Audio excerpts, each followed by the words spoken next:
Another race we can call tonight. This comes from North Carolina, not the presidential race, but the race for governor in that state. Roy Cooper, obviously, he's term limited. The Democrat, Josh Stein, the attorney general in that state, will now become the governor of North Carolina. Josh Stein beats Mark Robinson, lieutenant governor.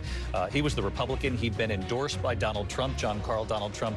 When asked about Mark Robinson and the reporting from CNN about some of the things that Mark Robinson had called himself and the websites that he had frequented, Donald Trump said, I don't know much. I haven't heard about that guy or heard about that race. I'm not really watching it. Yeah, before that, he called him Martin Luther King on steroids and campaigned with him. But once that story came out, Donald Trump quickly disowned him and made it clear he wanted nothing to do with him.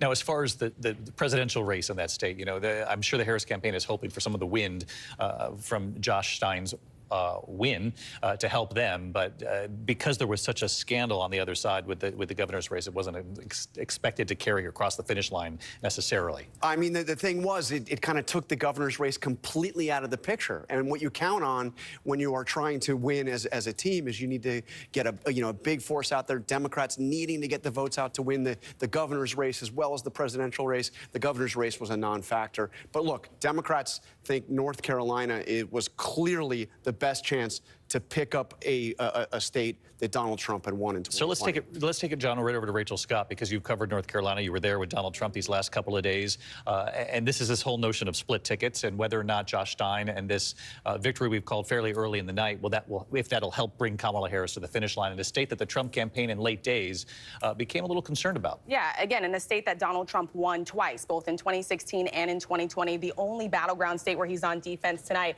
David, I want to show you, just zooming in here on Greenville. This is Pitt County, and we have this compare button here where you can see how the gubernatorial candidates were doing here compared to the presidential candidates. So you can see in this county of Pitt, which is home to Greenville, Vice President Kamala Harris at 52%, Donald Trump at 46%. Look at where Stein is, the Democrat, 59%, running ahead of Vice President Kamala Harris compared to Robinson, who was just at 37%. Let's take a look at what this looks like statewide, David. You can see here, this is exactly why Stein pulling ahead here, performing better than Donald Trump in this state, a state that Donald Trump won twice. This is exactly why former President Donald Trump was not even campaigning with Robinson in this state after all that controversy came to light. And while we have you there, let's look at the presidential race where it stands at this hour in North Carolina. Yeah.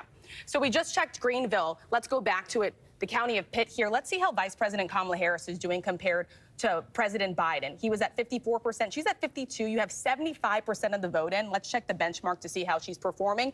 All right, so a little bit of ways to go here. Our 538 benchmark has her at 54. She's at 52 currently. Let's go take a look at the research triangle over here. Raleigh, Durham. Let's take a look at Orange County.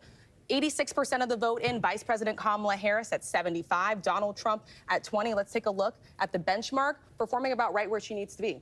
Interesting. All right, we're going to continue to watch North Carolina. Lindsay, you've got some exit polls from North Carolina. What are the voters saying there? Sure do. And I think that there are a few things worth pointing out in North Carolina. 1/5 of the population actually lives in an area that was devastated by Hurricane Helene. There are a number of headlines that basically say there are a number of people who lost their homes, lost their possessions, but they are still turning out to vote and make their voices heard.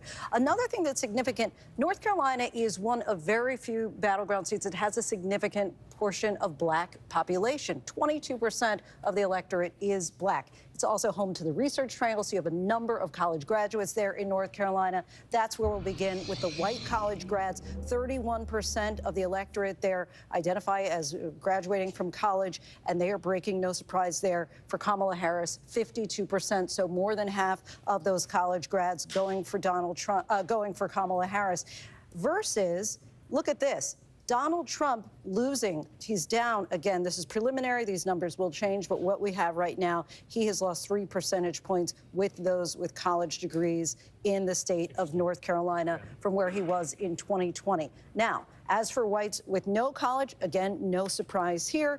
Donald Trump almost getting 3/4 of that population there. And again, whites with no college in North Carolina account for about 38% of the electorate.